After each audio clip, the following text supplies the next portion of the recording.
Activa की dicky में रखे 91,000 रुपए चुराकर चोर चंपत हुआ। ग्वालियर के व्यापारी केंद्र दाल बाजार से बीते रोज एक एक्टिवा की डिग्गी में रखी लगभग 91,000 रुपए से भरी पॉलिथीन लेकर अज्ञात चोर भाग निकले। घटना सीसीटीवी कैमरे में कैद हो गई। पुलिस के अनुसार आनंदनगर निवासी रवि श्रीवास्तव पेशे से मुनीम है और घोड़ापुर स्थित राजू राठौर की फैक्ट्री में कलेक्शन का काम करते हैं। रवि श्रीवास्तव ने कोतवाली थाने में शिकायत दर्ज कराई है कि वे बीती रोज एक्टिवा पर सवार होकर दाल बाजार में अशोक लाइट्स के प्रोपराइटर अशोक पंजवानी से पूर्व पेमेंट लेने गए थे, जहां से लगभग 91,000 रुपए लेने के बाद उन्हें एक पॉलिथीन में कुछ कागजात के साथ एक्टिवा की डिग्गी में रख दिया था। इसके बाद वे दूसरे व्यापारी से मिलने चले गए।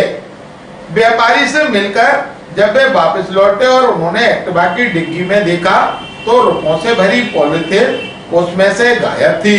इसके बाद उन्होंने आसपास लगे सीसीटीवी कैमरों के फुटेज खंगाले तो एक कैमरे के फुटेज में एक युवक एक्टिवा की डिग्गी उचकाकर रुपयों से भरी पॉलिथीन निकालकर ले जाते हुए नजर आया, जबकि दूसरे कैमरे के फुटेज में आरोपी युवक अपने एक अन्य साथी के साथ बाइक पर सवार होकर जाते हुए नजर आ रहा है।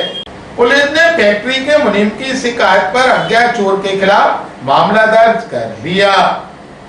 ग्वालियर अभी तक को जानकारी देते हुए एडिशनल एसपी निरंजन शर्मा ने कहा, कोतवाली थाने में जो है फरियादी रवि श्रीवास्तव ने रिपोर्ट दर्ज कराई है कि वो घोड़ापुर के राजू राठौर की वायर फैक्ट्री में उनके मुनीम है और पैसा कलेक्शन का काम करते हैं। और कल उन्होंने जो है एक व्यापारी से 91,000 रुपये कलेक्ट करके एक्टिवा गाड़ी की डिग्गी में रख दिए थे और फिर दूसरे व्यापारी के यहाँ काम करने चले गए थे। और जब लौट के फिर अन्य व्यापारी के यहाँ गए और जब उन्होंने डिग्गी खोली तो डिग्गी में से उनकी जो पॉलिथीन जिसके अंदर 91,000 रुपये रखे थे वो नहीं थे।